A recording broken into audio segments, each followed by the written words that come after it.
اللہ تعالیٰ نے قرآن مجید میں ارشاد فرمایا کہ انا انزلناہ فی لیلۃ القدر، فرمایا بے شک ہم نے اس قرآن پاک کو لیلۃ القدر میں نازل کیا ہے، قدر والی رات میں نازل کیا۔ وما ادراک ما لیلۃ القدر، قرآن مجید کے انداز پر غور فرمائیں۔ فرمایا تم کیا جانتے ہو کہ لیلۃ القدر کیا ہے؟ تمہیں کیا خبر ہو کہ لیلۃ القدر کیا ہے؟ اس کی اہمیت دیکھیے۔ میں کہا کرتا ہوں کہ صرف اس ایک فکرے کو دیکھ لیا جائے، وما ادراک ما لیلۃ القدر، اور تم کچھ جانتے ہو کہ لیلۃ القدر کیا ہے؟ تمہیں کیا خبر کہ لیلۃ القدر کیا ہے؟ لیلۃ القدر 1000 مہینے سے بہتر ہے۔ ان آیات کو دیکھیں اور ساتھ نبی پاک صلی اللہ علیہ وسلم کا وہ فرمان دیکھیں جس میں حضور علیہ الصلاۃ والسلام نے فرمایا تمہارے پاس ایک مہینہ آ رہا ہے رمضان کا، اس میں ایک رات ہے جو 1000 مہینے سے بہتر ہے۔ اور یہ لفظ کتنے جھنجھوڑنے والے ہیں۔ حضور علیہ السلام نے فرمایا جو اس رات محروم رہ گیا وہ ہر نیکی سے محروم رہ گیا۔ جو اس رات محروم رہا محروم ہی رہ گیا، اتنی بڑی بات۔ فرمایا تنزل الملائکۃ والروح، اس دن فرشتے اور روح القدس یعنی جبریل امین اترتے ہیں، فیہا اس رات میں، بِإِذْنِ رَبِّهِمْ مِنْ كُلِّ امر، اپنے رب کے حکم سے ہر خیر کے کام کے لیے۔ سلام، یہ رات سلامتی والی ہے، ہی حتی مطلع الفجر، یہاں تک کہ فجر طلوع ہو جائے۔ سرے شام سے لے کر مغرب سے لے کر فجر تک یہ رات سلامتی والی۔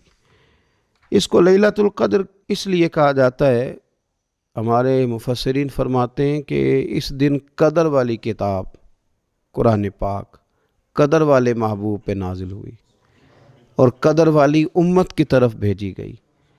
نبی پاک صلی اللہ تعالیٰ علیہ وسلم نے جب پرانی امتوں کی عمریں دیکھی، نہ کسی کی 1000 سال ہوئی، کسی کی اس سے زیادہ ہوئی، تو اللہ کے محبوب علیہ السلام کے دل مبارک میں یہ خیال آیا کہ میری امت کی عمریں تو بڑی تھوڑی ہوں گی، تو کیسے اتنی لمبی نیکیاں کر سکیں گے؟ تو اللہ تعالیٰ نے پھر لیلۃ القدر عطا فرمائی۔ گویا اس ایک رات میں جو آدمی نیکی کرے، 1000 دن نہیں۔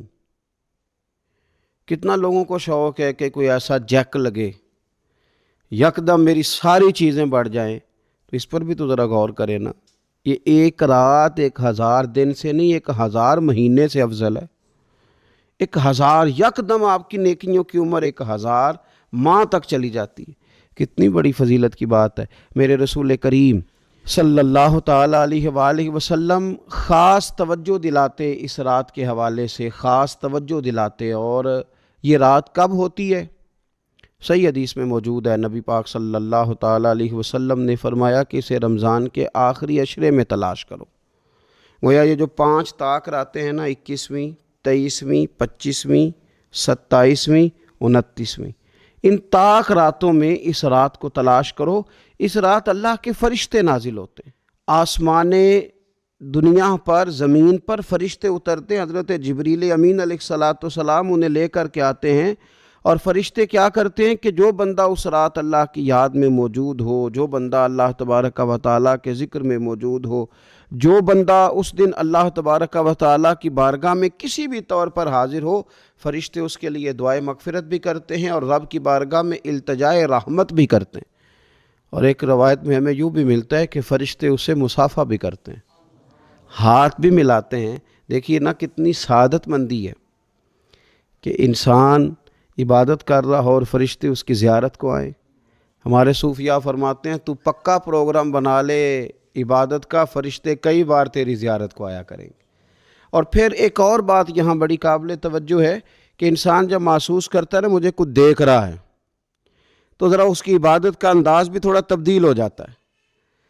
تو اگر یہ ذہن ہو ہمارا کہ ہمیں فرشتے دیکھ رہے ہیں اور وہ والی مخلوق دیکھ رہی ہے جو ہماری ڈائری ڈائریکٹ لے جا کے ہمارے رب کی بارگاہ میں پیش کرے، تو پھر کچھ زیادہ ہی توجہ مسلمان کی ہونی چاہیے، زیادہ ہی انہماک ہونا چاہیے، وہ کھو جائے۔ ٹھیک ہے ہم کمزور بھی ہیں، ہمارے اندر کچھ پریشانیاں بھی ہیں، ہماری بیماریاں بھی ہیں، ہم لاغر بھی ہیں، ضعف بھی آ جاتا ہے، تھکاوٹ بھی ہمیں آ لیتی ہے، لیکن لمبی تو بات ہی کوئی نہیں، 5 تو طاق راتیں۔ حضرت سیدہ عائشہ صدیقہ رضی اللہ تعالیٰ عنہ ارشاد فرماتی ہیں کہ جب رمضان کا آخری عشرہ شروع ہوتا تھا نا تو نبی پاک اپنی کمر کس لیتے تھے عبادت کے لیے، خود بھی رات کو اٹھتے تھے، ہمیں بھی جگاتے تھے، کیونکہ سونے کے دن تو نہیں، یہ تو جاگنے کے دن ہیں۔ ساون کی کالی راتوں میں جب بوندا باندی ہوتی ہے، وہ راتوں کو اٹھ اٹھ روتے ہیں جب خلقت ساری سوتی ہے۔ یہ رب کے بندوں کی شان ہے۔ اور ویسے بھی درویش کہتے ہیں کہ رات پوے تے بے درداں نو نیند پیاری آوے، درد منداں نو تے یاد سجن دی ستیاں وی آن جگاوے۔ تو یہ وقت ہے خاص، اس خاص وقت اس بات کی طرف ضرور توجہ کرنی چاہیے۔ اور یہ جو کہا گیا نا کہ فرشتے نازل ہوتے ہیں بِإِذْنِ رَبِّهِمْ مِنْ كُلِّ امر، اللہ کے حکم سے آتے ہیں اور ہر کام کے لیے، ہر امر خیر کے لیے آتے ہیں۔ تو اس میں بھی ہمارے مفسرین نے لکھا ہے کہ وہ تمہارے لیے پورے سال کا فیصلہ کریں گے کہ تمہیں کیا دیا جائے گا، تم کیا حاصل کرو گے اللہ تبارک و تعالیٰ کی بارگاہ سے۔ تو اس کا معنی یہ ہوا کہ پھر تو یہ لینے کی رات ہے۔ ایسا نہ ہو کہ فرشتے آئے ہوں رب کی بارگاہ سے یہ پیغام کرم ہو کہ دینا ہے اور لینے والے سو رہے ہوں، وہ آرام میں ہوں۔ تو یاد رکھیں خیرات اسی کے پیالے میں آتی ہے جس کا پیالہ سیدھا ہوتا ہے، اور اگر پیالہ ہی سیدھا نہ ہو تو خیرات پھر پیالے میں نہیں آیا کرتی۔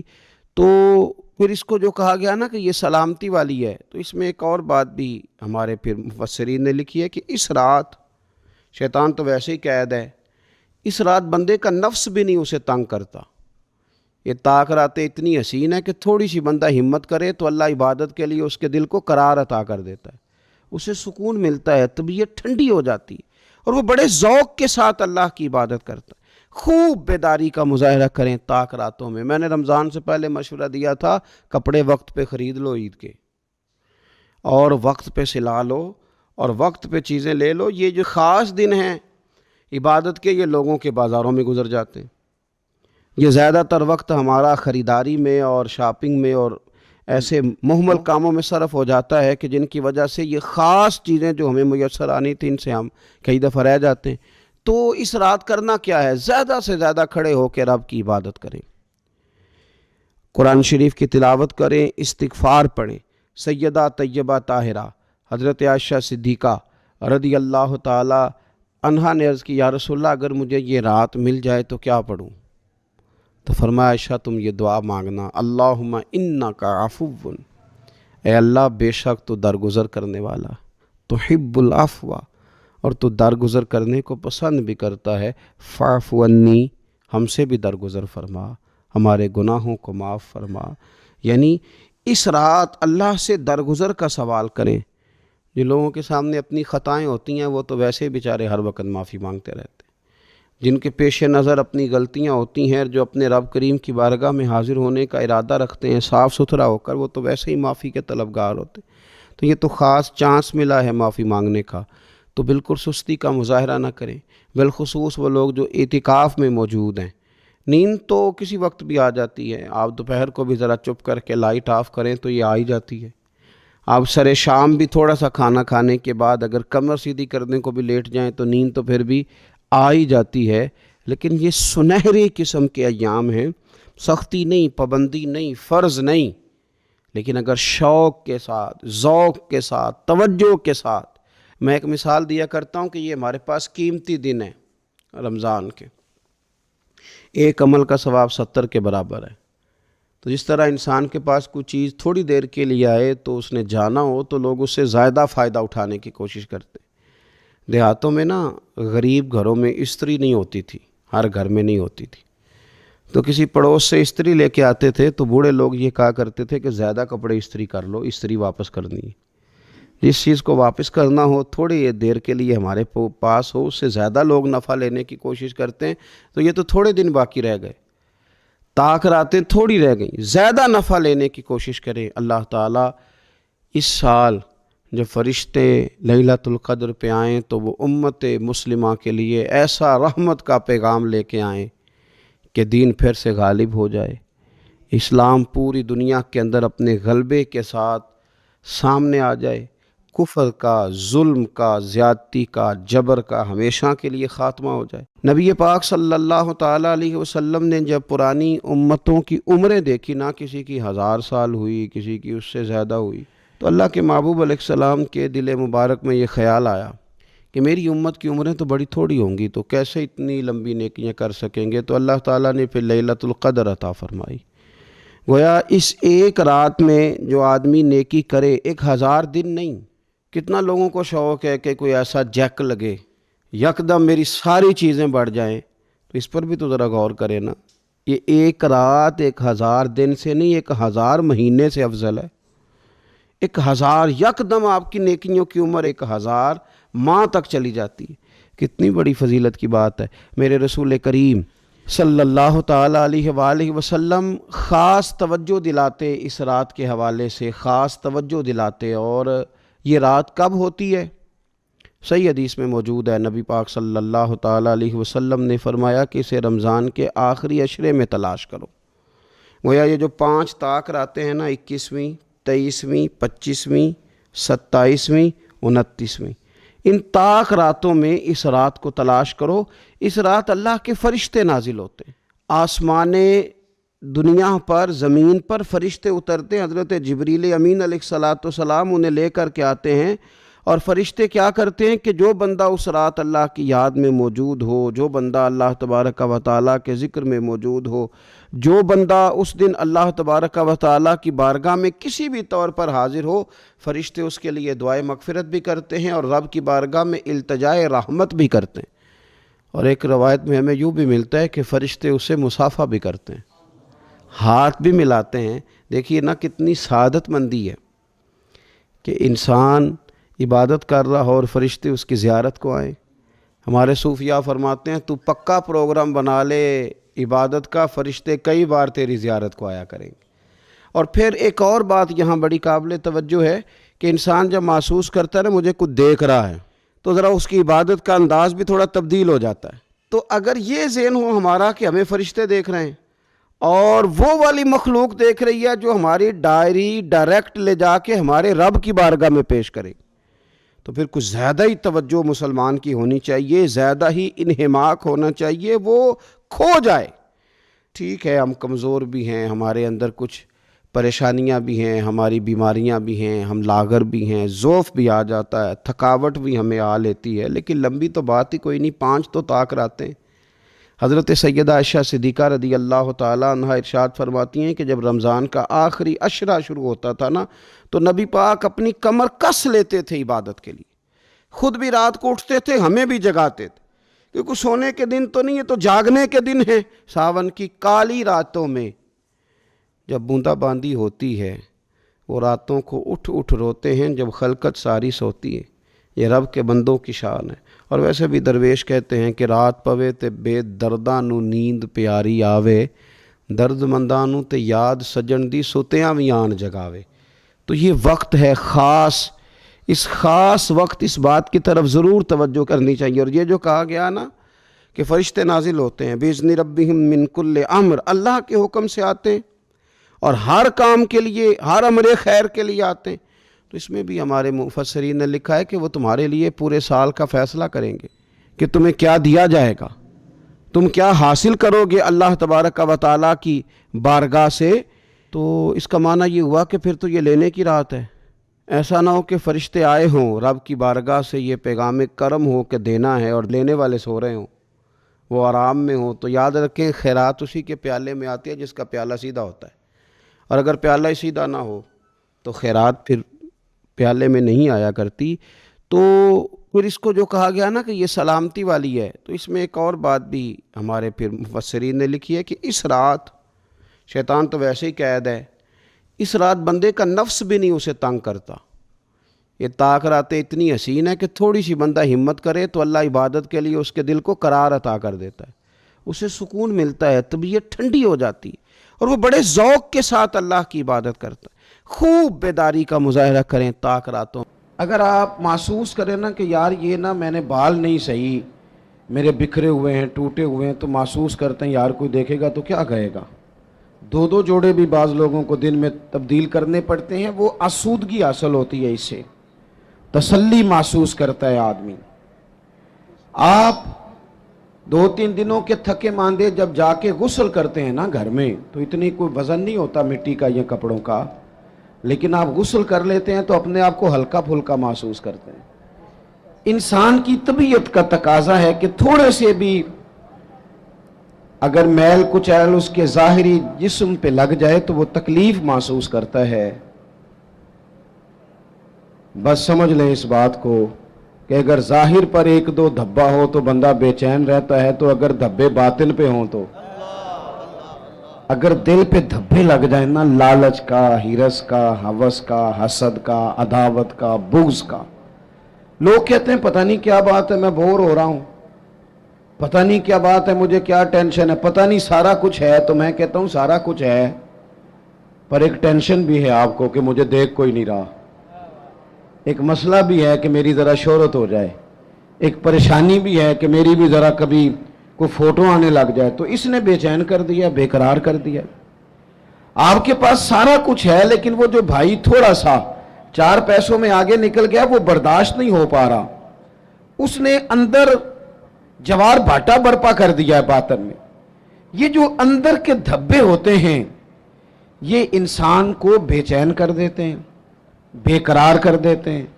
وہ ویسے وہ دوائیاں کھاتا پھرتا ہے، دم کراتا پھرتا ہے، علاج کراتا پھرتا ہے، لیکن رب فرماتا ہے میں نے تمہارا علاج کر دیا ہے۔ مالک کس طرح؟ فرمایا میں نے تمہیں اپنا محبوب جو عطا فرمایا ہے۔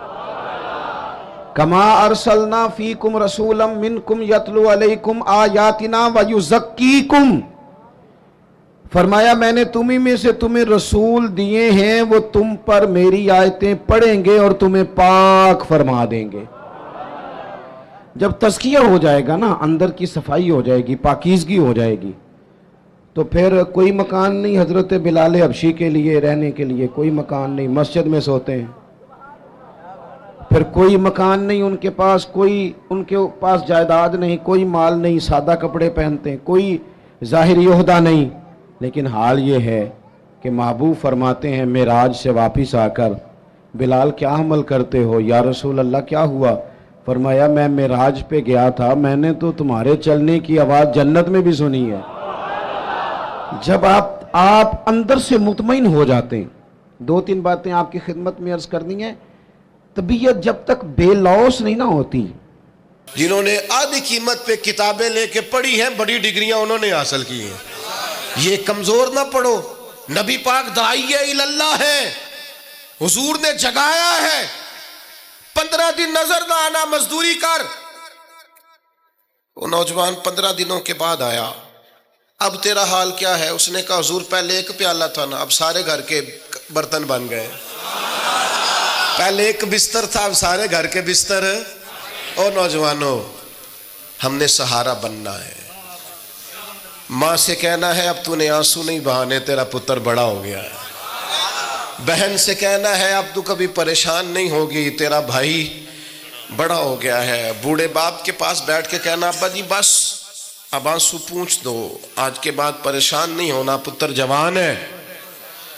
اپنی بیوی سے، بچوں سے کہنا کہ کسی خواہشات پوری کرنے کے لیے تمہیں دیر تک انتظار نہیں کرنا پڑے گا، ہم میدان میں ہیں، بس اپنی مٹی پہ چلنے کا سلیقہ سیکھو، سنگ مرمر پہ چلو گے تو پھسل جاؤ گے۔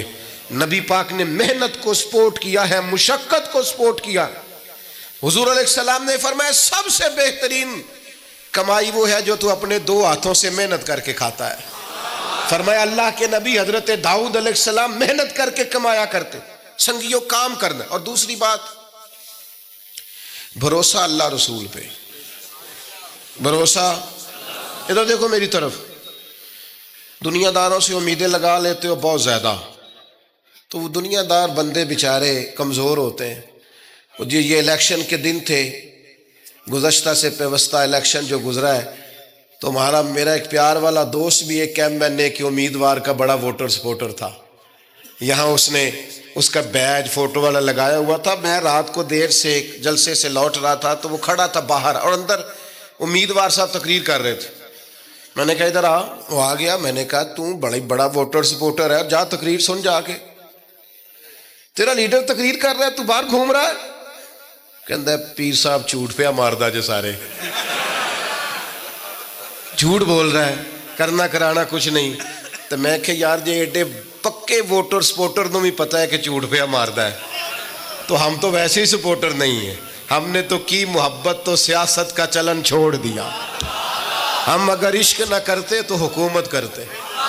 او بھائی، جب پکے ووٹر سپورٹروں کو امیدیں نہیں ہیں تو آپ کن سے امیدیں لگائے بیٹھے ہیں؟ آپ جدوجہد کریں اور امیدیں اللہ رسول سے. نبی پاک علیہ السلام نے فرمایا جو رب پہ بھروسہ کرے گا اللہ کی رحمت اس کی کفایت کرے گی. وَإِن يَتَوَكَّلْ عَلَى اللَّهِ فَهُوَ حَسْبُهُ، وہ اللہ پہ بھروسہ کرے گا اللہ اس کے لیے کافی ہو جائے گا. ادھر دیکھو یار موبائلوں والے دوستو، بات سنو. گھبراہٹ نہیں، ٹینشن نہیں، انزائٹی نہیں، ڈپریشن نہیں. مومن اور ڈپریشن، مومن اور انزائٹی، مومن اور ٹینشن. او جی مجھے پتہ نہیں مجھے کیا ہو رہا ہے، جی مجھے خوف آتا ہے. آپ کو خوف آتا ہے مومن ہو کے؟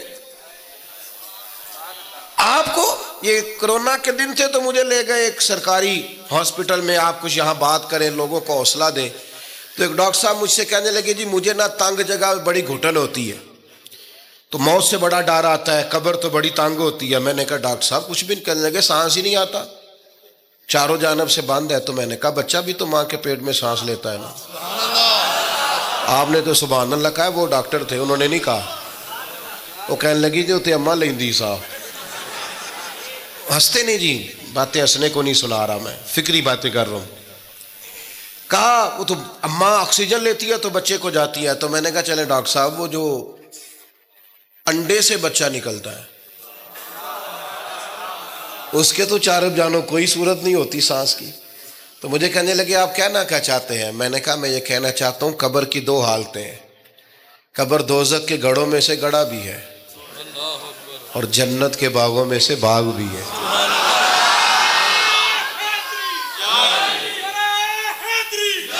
سنو یار، اللہ آپ کو خوش رکھے. ماشاء اللہ. سنیں جی سنیں. میں نے کہا اگر کسی کا یہ ذہن بن جائے کہ مرنے کے بعد میں نے باغ میں جانا ہے، ایک منٹ کے لیے سوچو نا یار. یعنی ادھر قبر بند ہوئی تو نیچے باغ، اور باغ بھی معمولی نہیں، جنت کے باغوں میں سے باغ. اور باغ ایسا شاندار جس میں آنکھ کھلی تو پہلی زیارت ہی مدینے والے محبوب کی نصیب. آج پھولے نہ سمائیں گے کفن میں آسی، آج کی رات ہے ان سے ملاقات کی رات. تو وہاں جانے سے خوف آتا ہے.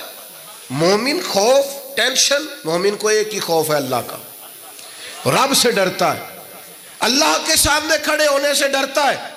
باقی مسائل کا خوف کرنا، غربت کا خوف کرنا، لوگوں سے ڈرنا، یہ نکل آئے آپ اس ٹینشن سے. رب جس کو عزت دے اس کی چھین کوئی نہیں سکتا. اللہ جسے رزق دے اس کے ہاں آنے سے روک سکتا کوئی نہیں روک سکتا. طاقتور ہو کے زندگی گزاریں. نبی کریم علیہ السلام نے اپنی امتیوں کو مضبوط فکریں دی، توانائیاں دی ہیں. آپ غور کریں نا، حضور ایک جنگ سے واپس لوٹ رہے تھے، صحابہ بھی ساتھ تھے. ادبن صحابہ کرام علیہم رضوان ذرا دور دور ہٹ کے لیٹ گئے. ادبن. یہ بھی میرے دوست نے سیدنا صدیق اکبر کے نام کا نعرہ لگایا نا، دن بھی سیدنا صدیق اکبر کے. بس میں اس وقت عنوان ان کا نہیں ہے، اتنی بات کرتا ہوں کہ دنیا میں ایک فلسفہ بیان ہوتا ہے کہ جو زیادہ قریب رہتے ہیں وہ زیادہ ادب نہیں کرتے. اور یہ کوئی غلط بات نہیں، ایسا ہوتا ہے اکثر. جو زیادہ قریب ہوتے ہیں وہ زیادہ مؤدب. لیکن حضرت صدیق اکبر کا کمال یہ ہے انہوں نے دنیا کے سارے فلسفے ہی غلط کر دیے. قریب بھی سب سے زیادہ وہی تھے اور ادب والے بھی سب سے زیادہ وہی تھے. فلسفہ ہی غلط قرار دے دیا. لوگوں کو بتایا ہے کہ محبت رسول کی باری آئے تو فلسفے بدل جایا کرتے ہیں. قرب بھی سب سے زیادہ ہے اور ادب بھی سب سے زیادہ ہے. بس بیان ہو کس زبان سے مرتبہ صدیق اکبر کا کہ محبوب خدا محبوب ہے صدیق اکبر کا. اور لٹایا راہ حق میں گھر کئی بار اس محبت سے کہ لٹ لٹ کر حسن گھر بن گیا صدیق اکبر کا.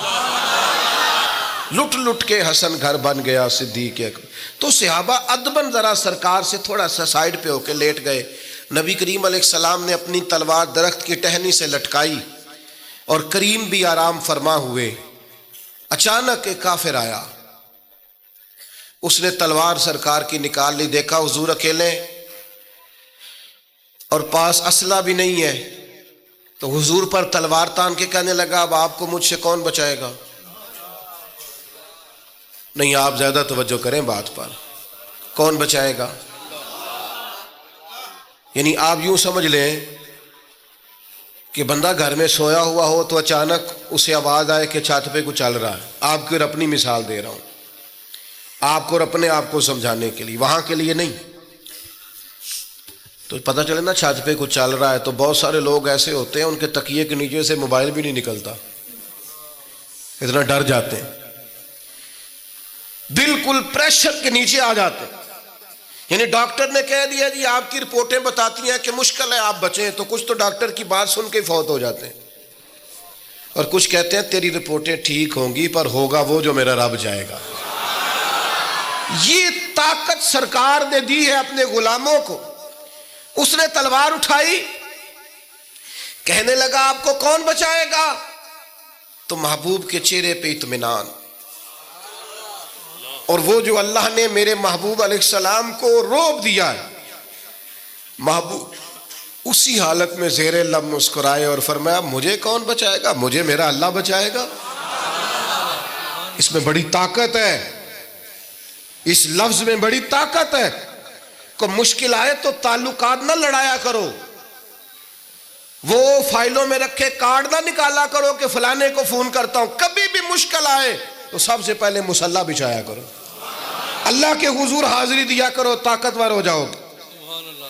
نبی کریم علیہ السلام نے فرمایا مجھے میرا اللہ بچائے گا، بس یہ لفظ کہے وہ کانپا، تلوار گری، کریم مسکرائے، تلوار اٹھائی، فرمایا لو بھی مجھے تو اللہ نے بچا لیا، تو بتا تجھے کون بچائے گا؟ تو وہ کہنے لگا میں نے سنا ہے آپ معاف کر دیا کرتے ہیں، تو فرمایا جا میں نے معاف کیا، دیر والی تو بات ہی کوئی نہیں۔ اللہ بچائے، کتنی بڑی بھی مشکل آ جائے، کچھ بھی ہو جائے، مجھے میرا اللہ بچائے گا۔ میرے عزیزو، طاقتور زندگی گزارنی ہے۔ میں نے زیادہ باتیں نہیں کرنی، تھوڑی تقریر کرنے والا آدمی ہوں، سمیٹنے کی طرف آ رہا ہوں۔ اپنی زندگی میں اپنے افکار و نظریات میں کبھی بھی کسی قسم کی بھی کمزوری پیدا نہ کریں۔ نبی اکرم صلی اللہ تعالی علیہ وسلم نے اپنے غلاموں کو تازہ دم رکھا ہے، ان کو فکری توانائیاں عطا کی ہیں، بس ہم نہ آہستہ آہستہ اتنے کمزور ہو گئے کہ ہم ضعف اعتقادی کی طرف چلے گئے۔ اس کی جو سب سے بڑی وجہ ہے وہ یہ ہے کہ سوچ بڑی محدود ہے، اپنے گھر تک، اپنے محلے تک، اپنے کمائی تک، اپنے مکان تک محدود ہو کے رہ گئے۔ اس محدود سوچ سے باہر آئیں۔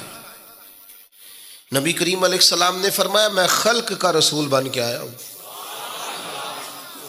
مخلوق کا رسول ہوں میں۔ یعنی نبی اکرم علیہ الصلوۃ والسلام کی امت دعوت میں تو سارے انسان شامل ہیں نا۔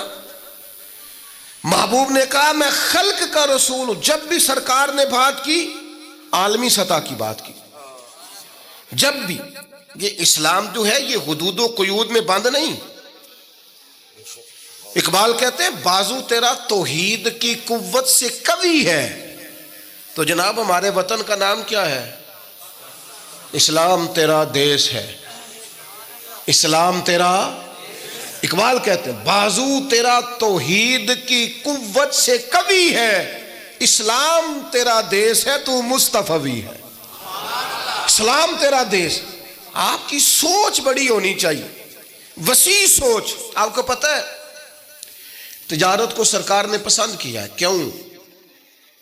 تجارت سے زیادہ مواقع، جب آپ کارخانہ لگاتے ہیں نا تو بہت سارے لوگوں کا روزگار اس سے وابستہ ہوتا ہے، اس سے وسعت پیدا ہوتی ہے سوسائٹی میں، معاشرے میں۔ آپ مت سمجھیں میں تاجروں کی سپورٹ نہیں کرتا، لیکن میں آپ کو یہ بات تجربے کی روشنی میں اور اپنی سمجھ بوجھ کے مطابق عرض کر رہا ہوں کہ جب تاجر مارکیٹ کے اندر انڈسٹری لگاتا ہے تو وہ صرف تاجر کوئی نفع نہیں ہوتا، اس سے بہت سارے لوگ جڑتے ہیں اور بے روزگاری کا خاتمہ ہوتا ہے، اس کے نتائج قوم کے حق میں اچھے نکلتے۔ تو عالمی سوچ، قومی سوچ پیدا کرے، محدود سوچیں. وہ بڑا دیکھیں نا، یہ ایک حدیث میری طرف توجہ ہے آپ کی، یہ دیکھیں یہ ایک حدیث کتنا عالمی کرتی ہے بندے کو. نبی پاک علیہ الصلوۃ والسلام نے فرمایا مومن وہ ہے جو اپنے لیے پسند کرے وہی اپنے بھائی کے لیے بھی پسند کرے. یہ ایک روایت اگر اس پر، اور یہ آتی بھی سب کو ہے، اگر سب کا اس پر عمل ہونے لگ جائے تو مجھے بتائیے کوئی چیز ملاوٹ والی بکے گی مارکیٹ میں؟ کوئی دھوکہ دے گا؟ کوئی ایسا کام جو غلط ہو؟ بیٹھ جائیں بیٹا، تشریف رکھیں سارے، اللہ آپ کو، وہ ایک اٹھیں گے تو پھر تو سارے اٹھ جائیں گے. مہربانی کریں، بس میری بات مکمل ہوگی، پیغام میں نے جو دینا تھا دے لیا، سمیٹ رہا ہوں بات کو. یاد رکھیے گا کہ عالمی سوچیں، قومی.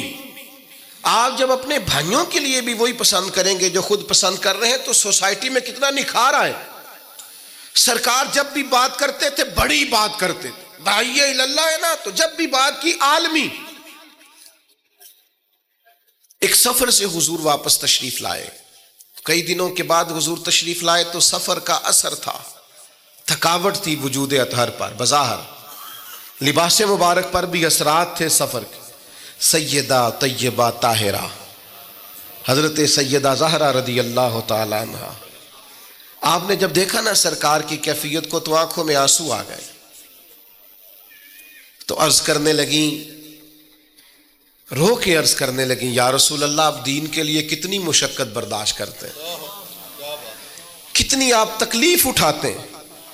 آنسو بہائے. اب مجھے بتائیے، ہمارا کوئی بچی بچہ ایسی بات کرے تو ہم کہتے ہیں تجھے تو ایک دکھ کا پتہ ہے، میرے تو بہت زیادہ ہے، تو کتاب کھول دیتے ہیں. جب کہا یا رسول اللہ آپ کتنی تکلیف اٹھاتے ہیں، تو پتہ ہے نبی کریم نے کیا فرمایا؟ حضور فرمانے لگے، فاطمہ آپ کے والد کو اللہ نے بڑے مقاصد کے لیے دنیا میں مبعوث فرمایا، بڑے مقاصد کے لیے دنیا میں مبعوث فرمایا ہے. فرمایا نہ کوئی گھر کچا بچے گا، نہ پکا بچے گا، نہ کوئی جھونپڑی بچے گی جہاں اللہ تعالی ہمارے دین کے پیغام کو پہنچا نہیں دے گا. تو جب بڑے مقاصد کے لیے نکلنا ہے تو پھر یہ صحبتیں تو چلیں گی، یہ آزمائشیں تو چلیں گی. میرے بھائیوں، وسیع الظرفی، وسیع القلبی، کشادہ سینہ، بڑا دل، بڑا حوصلہ، بڑی سوچیں، بڑے افکار اپنی زندگی میں پیدا کریں. نوجوانوں، آرام پسندی تھوڑی کم کرو. ہر وقت لیٹنا، ہر وقت آرام تلاش کرنا، یہ کمزور کر دیتا ہے جوانوں. لقد خلقنا الانسان فی کبد، ہم نے انسان کو مشقت میں رہتا ہوا پیدا کیا. میں نے ابھی دوستوں سے کہا ہے، پھر آپ کی خدمت میں عرض کرتا ہوں، رات ہو گئی ہے تقریباً 11 گھنٹے کی. 7 بجے عشاء ہوتی ہے اور 6 بجے کے بعد ہی عموماً سب جگہوں پہ فجر کی نماز ہوتی ہے، تو 11 گھنٹے کی رات بنتی. بہت زیادہ بھی ڈاکٹر کہتا ہے کوئی سوئے تو 8 گھنٹے سو لے، نیند پوری ہے. اگر عشاء کے بعد موبائل کرو جلدی بند، تو ذرا سحری میں اٹھو، بندہ ہو جوان اور اٹھ کے پڑھے تہجد، تو مزہ نہیں آ جاتا. اور جو سحری کے وقت دعا کا مزہ ہے، جو دعا کی لذت ہے، نبی کریم علیہ السلام نے صبح صبح سیدہ پاک کو آواز دے کے کہا یہ ہماری تعلیم کے لیے، فرمایا اٹھو، یہ رب کریم سے سوال کرنے کا وقت ہے. پچھلی رحمت، پچھلی راتی رحمت رب دی کرے بلند آوازہ، او بخشش منگن والے کارن کھلا جے دروازہ. لیکن ہمارا مسئلہ یہ ہے کہ جس ٹائم جاگنا ہے اس ٹائم سوتے ہیں، جس ٹائم سونا ہے اس ٹائم. ایک گزارش تو یہ ہے کہ کوشش کریں ان راتوں میں تو کم از کم تہجد پڑھی جائے، اور یہ کوشش کر کے دیکھیں مزہ آئے گا. اور پھر ادھر ادھر لوگوں کو دکھ بتانے کی بجائے نا، جب تہجد کی 2 رکعتیں پڑھ لے تو سارا اپنے رب کی بارگاہ میں عرض کر دے، بوجھ بھی ہلکا ہوگا دل کا، راز بھی رکھا جائے گا اور کرم بھی ہو جائے گا. اور دوسری گزارش یہ ہے کہ سرکار دو عالم علیہ السلام نے نوجوانوں سے کہا تھا، جوانوں یا نکاح کرو یا روزے رکھو. یہ بڑے آسان دن ہے روزے رکھنے کے لیے، کم از کم پیر کا تو ضرور رکھے نا. ٹھنڈا وقت ہے، کچھ نہ کچھ وقت یہ آپ کو جو عبادت ہے یہ مضبوط کرے گی، دنیا داروں سے بے نیاز کرے گی. سب سے طاقتور وہ مومن ہوتا ہے جسے رب کو منانا آتا ہے. دعا ہتھیار ہے مومن کا. مسلح کے ساتھ وابستگی پیدا کرے، یہ باقی سارے چکروں سے باہر آ جائیں. مجھے ایک نوجوان نے کہا کہ یہ لوگ مشہور کیسے ہوتے ہیں؟ میں نے کہا ایک تو شہرت وہ ہے جو لوگ کشید کرتے ہیں، یہ لیے پھرتے ہیں بیچارے آج کل بہت سارے لوگ، جیسے بھی مشہور ہونا پڑے ہونا ہی ہونا ہے، یہ خطرناک ہے. ایک شہرت وہ ہے جو خدا اپنے فضل سے دیتا ہے. اللہ اپنے کون سی؟ سیجعل لہم الرحمن ودا، فرمایا جو ایمان لانے کے بعد اچھے عمل کرے گا رحمان لوگوں کے دلوں میں محبت پیدا فرما دے. یہ خدائی ہے محبت، خدائی. تو یہ کشید نہ کریں، اللہ جو عطا کرے اس پر توجہ کریں. ایک تو میں نے آپ کی خدمت میں یہ بات عرض کی ہے کہ ہم نے کوشش کرنی ہے محنت کرنے کی، کسی دنیا دار کے ہاتھوں کی طرف دیکھنا، محنت کریں گے انشاءاللہ، کوشش کریں گے. اور دوسرا بھروسہ کرنا ہے رب رسول پہ.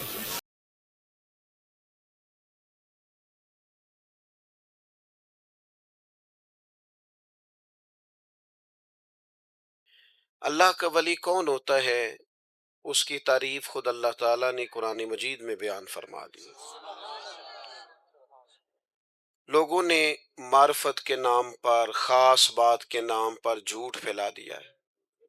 ہر ملنگ تلنگ بے نمازی بے شرع آدمی ولی بننے کا دعویٰ کرتا ہے. تصوف اور طریقت کی دنیا کوئی من مانی دنیا نہیں کہ جو جس کے جی میں آئے وہ کہتا پھرے. یہ پوری طور پر شریعت کی، کتاب و سنت کی پابند دنیا ہے. اللہ تعالیٰ نے خود ارشاد فرمایا کہ الا انا اولیاء اللہ لا خوف علیہم ولا هم یحزنون، خبردار ہو جاؤ بے شک جو اللہ کے دوست ہیں انہیں نہ کوئی غم ہوگا، نہ کوئی خوف ہوگا اور نہ وہ غمگین ہوں گے.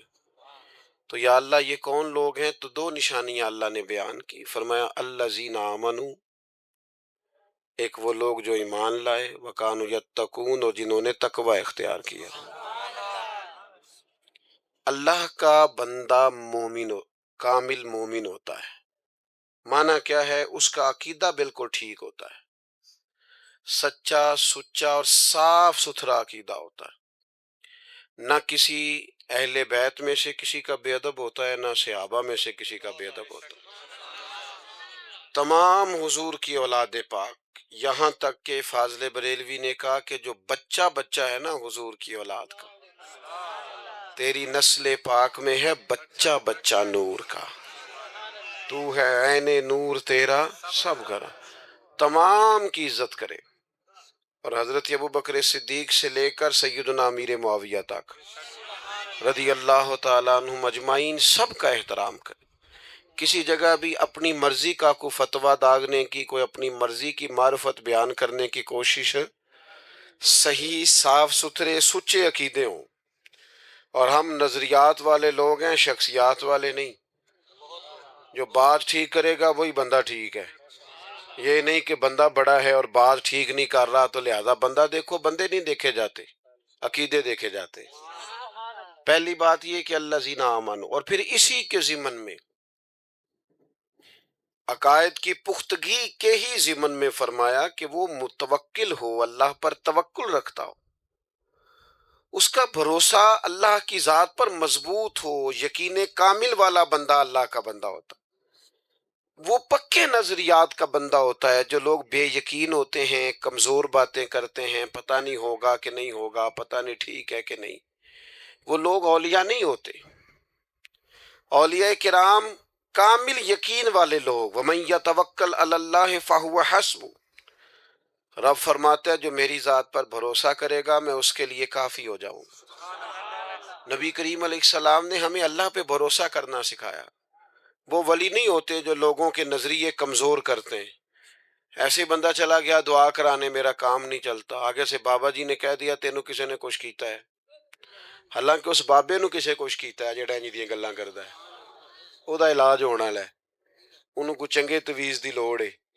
بے وقوفی کرتے ہیں لوگ، لوگوں کا یقین کمزور کرتے ہیں. وہ سارا دن سوچتا رہتا ہے پتہ نہیں مجھے کسی نے کیا کر دیا. لوگوں کو ضعف اعتقادی کا شکار کر دیا ہے. آج تک لوگ مسئلہ پوچھتے ہیں کالی بلی رستہ کاٹ جائے تو کیا ہوتا ہے؟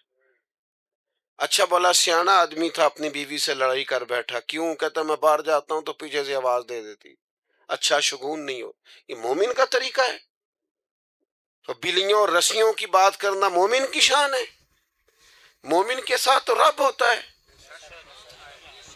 اور جن کے ساتھ اللہ ہوتا ہے وہ دنیا کے سب سے مضبوط لوگ ہوتے ہیں۔ کیا مطلب عجیب تماشا ہے، پہلے ولی لوگوں کو دین سکھاتے تھے، قرآن پڑھاتے تھے، حدیث پڑھاتے تھے، اب بابا جی سویرے 9 بجے سے عصر تک تعویذ لکھتے ہیں۔ کوئی بتائے مجھے غوث پاک کس ٹائم تعویذ لکھتے تھے، کہاں لکھا ہے؟ خواجہ اجمیری کا ٹائم بتاؤ تعویذ دینے کا کیا تھا؟ حضرت بہاؤالحق نقش بند بخاری کس ٹائم تعویذ لکھتے تھے پتہ ہے کسی کو؟ کن چکروں میں ڈال دیا ہے قوم کو۔ اللہ کا بندہ لوگوں کا بھروسہ اللہ پر مضبوط کرتا ہے، نبی پاک کی غلامی کی طرف لوگوں کو مائل کرتا ہے، دروازے رسول کا گدا کرتا ہے صلی اللہ علیہ وسلم۔ وہ لوگوں کو کمزور نہیں کرتا، ضعف اعتقادی نہیں پیدا کرتا۔ ہمارے یہاں لوگ کمزور ہو گئے، ضعف اعتقادی، بابا جی نے کہہ دیا تینوں کسی نے کچھ کیتا ہے، اب کوئی نہ کوئی تو دشمن ہوتا ہی ہے، بندہ سارا دن سوچتا رہتا ہے۔ تو آپ مضبوط اور چنگے بھلے سیانے بندے پوچھ رہے ہوتے ہیں جی ویکھو جی مینوں کسے کچھ کیتا تے نہیں، میں کہ تینوں کسے کچھ نہیں کیتا، بس تو کوئی کام کریا کر، جننے ویلے بندے ہو سارے نو جادو ہو گیا ہے، کوئی کام کرو تہاڈا جادو ختم ہوئے، کوئی ڈیوٹی کرو، کوئی محنت کرو، کوئی آگے بڑھو جو اسلام طریقہ بتاتا ہے، جدوجہد کرو، گھر بیٹھے بیٹھے کالا جادو ہو گیا۔ بیٹا بات پر توجہ دیں، اللہ آپ کو سلامت رکھے، زیادہ غور کریں جی جو عرض کر رہا ہوں۔ دیکھو حضرت عبداللہ ابن عباس رضی اللہ تعالیٰ عنہ فرماتے ہیں مجھ سے میرے نبی پاک علیہ السلام نے ایک بات کی، اور یہ بات، یہ حدیث سارے جوانوں نے لکھ لینی ہے دل کی تختی پہ۔ حضرت عبداللہ ابن عباس کہتے ہیں نبی کریم علیہ السلام نے مجھ سے فرمایا عبداللہ ساری دنیا مل کے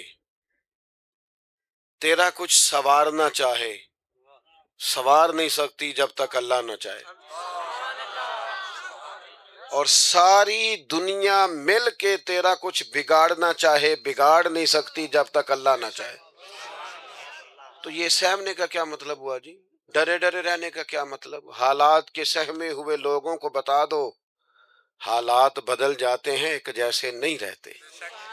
ڈرے نہیں، سہمے نہیں۔ ہمارے اولیاء لوگوں کے عقیدے مضبوط کرتے، صوفیاء نظریات مضبوط کرتے، یعنی کوئی ماننے والا بھی نہیں مسلمانوں کا داتا صاحب آ کے بیٹھ گئے، نظریہ پکا تھا میرا اللہ میرے ساتھ ہے۔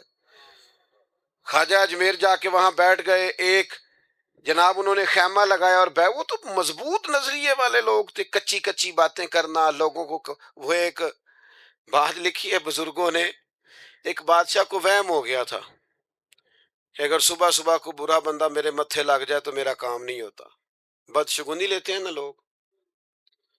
تو شکار کھیلنے جاتا تھا تو کہتا تھا سارے رستے خالی کرا دو، فلانا بندہ کوئی اگر کوئی بندہ متھے لگ گیا تو پتہ نہیں شکار ہوگا کہ نہیں۔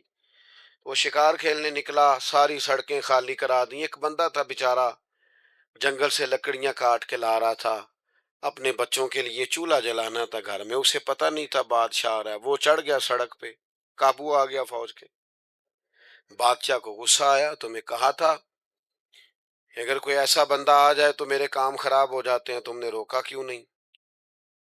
اس کو پکڑ کرنا بادشاہ نے ایک درخت سے باندھ دیا، کہا اگر تو شکار ہو گیا، اچھا شکار کھیلنے جا رہا ہوں تو اسے آزاد کر دوں گا، اور اگر اچھا نہ ہوا تو چونکہ اس کی وجہ سے نہیں ہونا لہذا سزا دوں گا۔ اب دھوپ میں بندے کو باندھ کے رکھیں اور سارا دن گزر جائے۔ شام کو عصر کے بعد بادشاہ واپس آیا، کہنے لگا کھول دو اسے، میرا شکار بڑا اچھا ہوا ہے، ورنہ میرے کو متھے لگ جائے تو میرے کام سارے خراب ہو جاتے ہیں، دن صحیح نہیں گزرتا۔ تو اب وہ صبح سے بیچارہ بندہ ہوا تھا، تنگ آمد بجنگ آمد، بندہ تنگ آئے پھر وہ سخت باتیں کرتا ہے۔ تو وہ بندہ کہنے لگا مرنا تو ہے ہی پر کچھ اچھی بات کر کے مریں۔ کہنے لگا بادشاہ تیرا شکار ٹھیک ہوا ہے؟ کہا ٹھیک ہوا ہے۔ کہا سویرے میں تیرے متھے لگا تھا، تیرا دن تو ٹھیک گزرا ہے، پر تو میرے متھے لگا تھا، میرا نہیں ٹھیک گزرا۔ اب سوچ کے بتا منحوس میں ہوں کہ تو ہے؟ نحوست لیتے ہیں لوگ، جان بوجھ کر کمزور کرتے ہیں۔ میرے بھائی پکے ہو جائیں، اچھا ایک اور بات، ایک دن ایک صاحب مجھے آگے کہنے لگے جی کسی نے بندش کر دی ہے، کاروبار باندھ دیا ہے. سچی گل دسیا جی انج ہو سکتا ہے کہ اللہ کسی دے کر رزق لے تے راہ چو بندہ کو بن چھڑے؟ ہوتا ہے ایسے؟ کن چکروں میں پڑے ہوئے بابا جی سرکار اور فلانے وہ چھوڑیں. آپ مصلح بچھائیں، اللہ کی حضور حاضر ہوں. بابا سچا وہ ہوتا ہے جو رب رسول کا رستہ دکھائے. اللہ والوں کی بیعت کا معنی یہ میں غلام ہوں ایک درویش کا، ہم فقیروں کے غلام ہیں. ہم تو غلامی پہ ناز کرتے ہیں، منم غلام علی حیدری یم قادری. لیکن میرے عزیز آپ وہ سیکھیں جو ہمارے بزرگوں نے ہمیں سکھایا. الذین آمنوا پکا نظریہ پکا. ہاں محنت کرنی ہے، گھر سے نکلنا ہے، بیٹھے نہیں رہنا، جدوجہد کرنی ہے. ہمارے بہت سارے لوگ کام نہیں کرتے، نوجوان کام نہیں کرتے. نوجوانوں ایک پیشہ برا یار وہ نہ اختیار کرنا. ایک پیشہ برا وہ ہے کسی کے آگے ہاتھ پھیلانا، مانگنا. باقی جو صفائی کر کے جھاڑو دے کے رزق کمائے بڑا اچھا آدمی ہے. جو سویرے اٹھ کے منڈی جائے ریڑھی لگائے وہ بڑا باعزت آدمی. ایک پیشہ برا وہ ہاتھ پھیلانا. ہاتھ نہیں پھیلانا کسی کے آگے، کسی دنیا دار سیٹھ نواب کے آگے نہیں جانا، کسی تگڑے رشتہ دار سے امید نہیں لگانی. امیدیں اللہ سے لگائیں. کمزور نہ بنے، طاقتور بنے. ہم ادھر ادھر امیدیں لگاتے ہیں، کمزوریاں دکھاتے ہیں، اپنے آپ کو بھی کمزور کرتے ہیں، اپنے بچوں کو بھی کمزور کرتے ہیں. طاقتور رہیں. اللہ کے پیارے حبیب علیہ السلام نے فرمایا صبح اس طرح گھر سے نکل جایا کرو جس طرح پرندے نکلتے. فرمایا اللہ پہ بھروسہ کر کے گھر سے نکلو، جو رب پرندوں کو پیٹ بھر کے روزی دیتا ہے تمہیں بھی عطا فرمائے گا.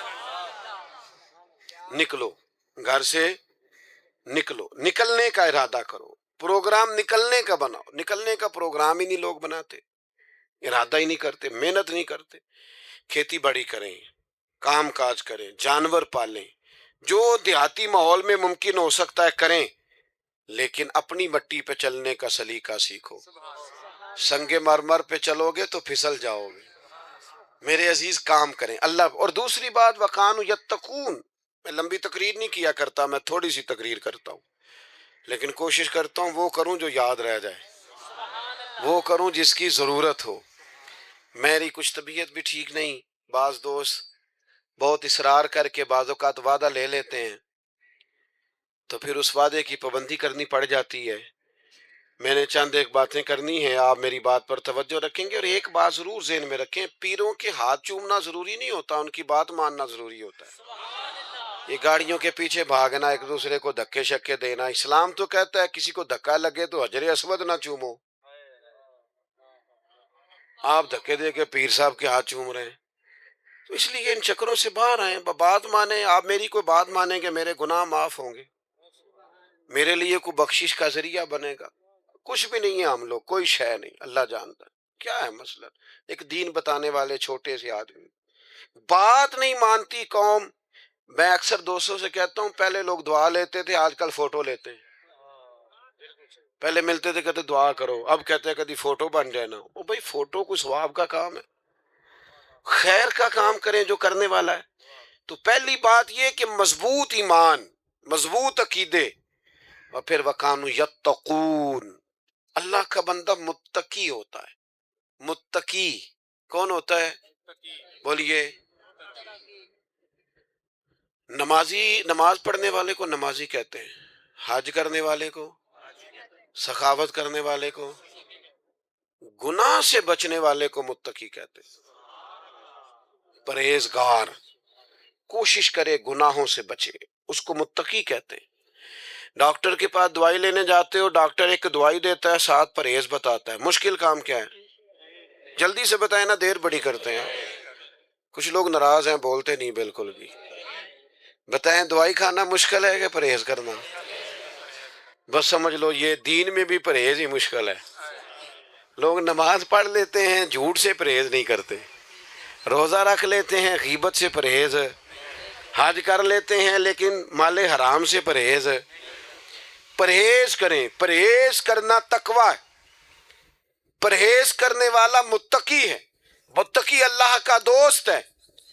اپنی زندگی میں تقوی، پرہیزگاری اختیار کریں۔ اللہ کے بندے پرہیزگار ہوتے ہیں، چھوٹی چھوٹی غلطیوں سے بھی بچنے کی کوشش کرتے ہیں، معصوم نہیں ہوتے، ہو جاتی ہیں انسان سے خطائیں، مقدور پر کوشش کرتے ہیں کہ بچا جائے، پرہیز کی جائے۔ تقوی کیا ہے؟ حضرت عمر فاروق رضی اللہ تعالیٰ عنہ نے حضرت ابی بن کعب رضی اللہ تعالیٰ عنہ سے فرمایا بتائیے تقوی کیا ہے؟ تو وہ عرض کرنے لگے حضور تنگ رستے سے بندے نے گزرنا ہونا اور کھلا لباس پہنا ہو اور دونوں جانب جھاڑیاں ہوں کانٹے دار، تو کیسے گزرے گا؟ تو آپ نے کہا ذرا کپڑے سمیٹ کے گزرے، دائیں بائیں توجہ رکھ کے گزرے۔ فرمایا بس حضور دنیا میں بھی ہر طرف گناہوں کی جھاڑیاں ہیں، جو ذرا توجہ سے بچ کے گزر جائے اسے متقی کہا جاتا ہے۔ اللہ کے بندے متقی ہوتے ہیں، وہ پرہیزگار ہوتے ہیں۔ میں آپ کو کیسے یہ بات سمجھاؤں کہ پیر کے لیے کرامت ہونا ضروری نہیں۔ کہندے میں تویز لے آسی تو میں ٹھیک ہو گیا، تو وہ تے بندہ دوائی لے آوی ہو جاندہ ہے، پھر ڈاکٹر نو پیر مان لو۔ اور بھئی اگر تیری گناہوں کی بیماری گئی ہے تو پھر تو ڈاکٹر صحیح پیر ہے، پھر تو تیرا پیر کامل ہے۔ اور اگر تو پیری مریدی آج کل نہیں منع کرتے پیر، وہ کہندے نظرانہ آ رہے ہیں نہ سانو کی لوڑے ڈکنے دی، یہ جرم کردہ کرے ایتھے تے لنگر تے دھیان نہ پہنچاندہ ہے کہ نہیں، باقی چھوڑو۔ یہی کام اسٹیجوں پہ ہوتا ہے، نعت کا نعت پڑھ رہا ہے، دنیا چھڑنی پئی تے چھڑ دیاں گا، دامن حضور دا تو 40,000 تو کچھ ہے چھڑ، وہ نہیں چھوڑتا، وہ اس نے سارے لینے ہیں پورے۔ تقریریں ہو رہی ہیں اور نقابتیں ہو رہی ہیں اور خطابت ہو رہی ہے، بھی آپ اللہ رسول کا دین بیان کریں، بڑا ہو گیا، یہ کمائی کا ذریعہ ہے۔ لوگ کدھر جائیں گے؟ یہاں بھی ریٹ لگیں گے، یہاں بھی وہی کام ہوگا جو دنیا دار کرتے ہیں۔ خدا کے بندو اللہ سے ڈرو۔ میں نذرانے کا مخالف نہیں، لیکن آپ نے تو ریٹ رکھنے شروع کر دیے، آپ نے تو کہنا شروع کر دیا پہلے اتنے جمع کراؤ پھر میری گاڑی چلتی ہے۔ اللہ کے بندے تقوی، پرہیزگاری، اس کا سبق، اس کا درس، اللہ کے بندے متقی ہوتے ہیں، وہ پرہیزگار ہوتے ہیں۔ سب سے پہلا تقوی زبان کا، آپ جو بولیں سوچ کے بولیں، زیادہ باتیں کرنے کی عادت نہ ڈالیں، جو منہ میں آئے کہہ نہ دیں، رب سے ڈر کے بات کریں۔ میرے نبی کریم علیہ السلام نے فرمایا کئی دفعہ تم بات کرتے کرتے ایسا جملہ بولتے ہو تمہیں پتہ ہی نہیں ہوتا، مالک کو اتنا پسند آتا ہے تمہارے لیے جنت کا فیصلہ کر دیتا ہے۔ اور کئی دفعہ تم بات کرتے کرتے ایسی بات کرتے ہو تمہیں پتہ ہی نہیں ہوتا اور جملے کی وجہ سے تمہارے لیے جہنم کا فیصلہ ہو جاتا ہے۔ تو تقوی، پرہیزگاری، محتاط، یعنی وہ کسی کا دل توڑنے سے بچتے ہیں، وہ کسی کو تکلیف دینے سے بچتے ہیں، وہ اذیت دینے سے بچتے ہیں، وہ پریشان۔ میں آپ سے عرض کروں ہمارے ملک میں جو سب سے بڑا مسئلہ ہے نا، وہ اپنی ذات کے لیے جینے کا مسئلہ ہے۔ ہمیں صرف اپنے سے غرض ہے، دوسرے سے کوئی غرض۔ ایک درویش گزرے حضرت اجل شیرازی رحمت اللہ علیہ، مرید بیعت ہوا تو اس نے کہا حضور کوئی وظیفہ؟ فرمایا وظیفہ یہ ہے جو نبی پاک نے بیان کیا ہے۔ حضور نے فرمایا جو اپنے لیے پسند کرنا وہی اپنے بھائی کے لیے پسند کرنا، یہ تیرا وظیفہ ہے۔ کئی دنوں کے بعد پھر آیا، کہا حضور کوئی پڑھنے کے لیے بتائیں۔ فرمایا اس پر عمل کر جو میں نے تجھے کہا ہے، جو اپنے لیے پسند کرنا وہی اپنے۔ جو لوگ اس حدیث پر عمل کرتے ہیں مجھے بتائیں وہ کبھی میلا کچیلا مال بیچیں گے؟ گلے سڑے پھل بیچیں گے؟ رشوت کا بازار گرم کریں گے؟ حضور نے فرمایا جو اپنے لیے پسند کرو وہی اپنے۔ بھائی ہم سادی سادی باتوں پر ہم اسی جی معرفت دی گل پوچھنی فقیر نو، معرفت وہی ہے جو اللہ کے قرآن میں ہے اور نبی پاک کے فرمان میں ہے۔ اللہ سے کون سی معرفت آپ نے فقیر سے پوچھنی؟ یہی ہے معرفت، اس پر عمل کریں آپ۔ حضور کی ارشادات سب سے بڑی معرفت ہیں، اس پر عمل کریں، اپنی زندگی کو مزین کریں، اپنی ذمہ داریاں کو ادا کریں۔ آپ کا والد گھر میں بیٹھا ہے، ابا جی بیمار ہے، اماں بیمار ہے، تو پیر صاحب کے پاس ہے۔ ابا جی اماں جی بیمار ہے، تو تبلیغ کرنے گیا ہوا ہے۔ یہ جو تیرا اصل حج ہے وہ تو تیرے گھر ہے، بلے شاہ آسمانی اٹھدیاں پھڑنا ہے، جیڑا گھر بیٹھا انہوں پھڑیا ہی نہیں۔ ماں باپ بیمار ہیں، ان کو ضرورت ہے تو دوستوں کے ساتھ سیر کرنے گیا ہوا ہے۔ میں آپ کو ایک دوائی بتاؤں ابا جی کی صحت کے لیے، بتاؤں کہ رہنے دوں؟ اگر وڈیرے گھر بیمار نے تو ماں اور باپ تو ایک دوائی بتاؤں؟ کچھ بندے کور دے نے ہاں نہ نہیں کر دے، بتا دوں جی؟ اللہ آپ کو اسی طرح مسکراتا رکھے۔ آپ مسکرائے ہیں تو میرا دل خوش ہو گیا۔ یاروں کو ٹیلی فون کرتے ہو نا کہ آج کھانا باہر سے کھانا ہے، ایک دوائی بتاتا ہوں، ابا کو فون کرو، کہنا ابا جی آج روٹی نہیں کھانی، میں آؤں گا، میرا دل کرتا ہے آپ کے ساتھ بیٹھ کے کھاؤں۔ اماں کو فون کرو گھر میں، کہا اماں جی دل بڑا کرتا ہے، آج روٹی آپ کے ساتھ کھانی ہے، ذرا میرا انتظار کرنا، اماں کی طبیعت ٹھیک ہو جائے گی، ابا جی کو سکون کی نیند آئے گی۔ اوئے ہوئے، کوئی مزہ ہے اس کا، کوئی اس کا ذائقہ ہے؟ ایک دفعہ کہے ابا جی سے کہ ابا جی میرا دل بڑا کرتا ہے، موسم بدل گیا ہے، کپڑے لینے جانا ہے پر میں نے آپ کے ساتھ جانا ہے، آپ میرے ساتھ چلیں، پھر میں نے خریدنے ہیں۔ اور یار ان سے پیار تو کر، یہ تیری توجہ کے طالب ہیں، ان کو تو پیسے نہ دے، ٹائم دے، تو متقی بنے گا، تو پرہیزگار بنے گا۔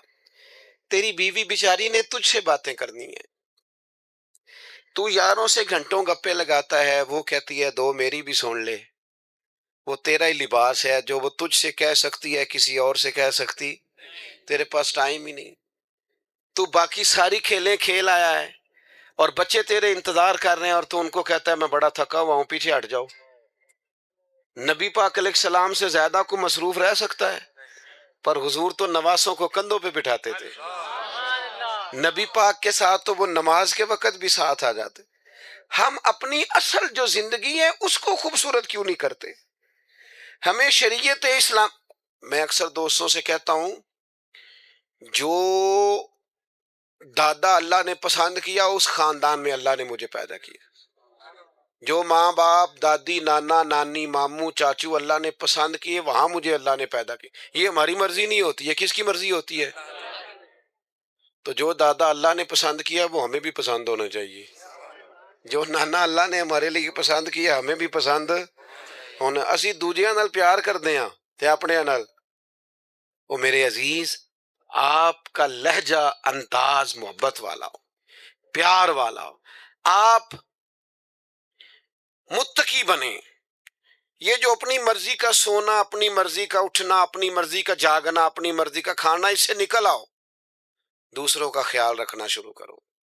تھوڑا سو لیا کرو نوجوانوں، والدین کو ٹائم دو، بچوں کو ٹائم دو، اپنے گھر میں وقت گزارو، اپنے پڑوسیوں کا خیال رکھو۔ میرے نبی پاک نے فرمایا میں اسے مومن نہیں مانتا جو پیٹ بھر کے روٹی کھائے اور پڑوسی بھوکا سو جائے۔ اپنے ارد گرد تھوڑی توجہ کرو۔ باتیں چونکہ زیادہ نہیں کرنی تھی، بس بڑی جلدی ختم کرنے لگا ہوں۔ ایک ضروری بات اور بھی ہے، اللہ کے جتنے ولی تھے نا، ان کی جو شے سب سے زیادہ مضبوط تھی وہ تھا مصلی، عبادت۔ 2.5 گھنٹے قوم موبائل تے بیوے اور نماز فرض بھی نہ پڑھے۔ تکیا جے میرے ول، میرا کو دوست اگر مجھے ایک دفعہ کہے نا ٹائم کوئی نہیں تانوں ملن دا، میں کہنا بھائی تیری میری دوستی تے سلام دعا جڑی ہے نا وہ اگے نہیں چل سکتی، تیرے کو ٹائم نہیں تے اسی تے اگے بڑے مصروف ہاں۔ یہ کیا بات ہوئی؟ ہم تو پہلے صبح کہیں، دوپہر کہیں، شام کہیں، ہم سے تو پوچھو نا کیا ہمارے حالات زندگی ہیں۔ عدم سے لائی ہے ہستی میں آرزو رسول، کہاں کہاں لیے پھرتی ہے جستجو رسول۔ تو کوئی دوست کہے جی ٹائم نہیں تانوں ملن دا تے تسی دوستو تانوں اچھا لگتا ہے؟ بولو نا یار۔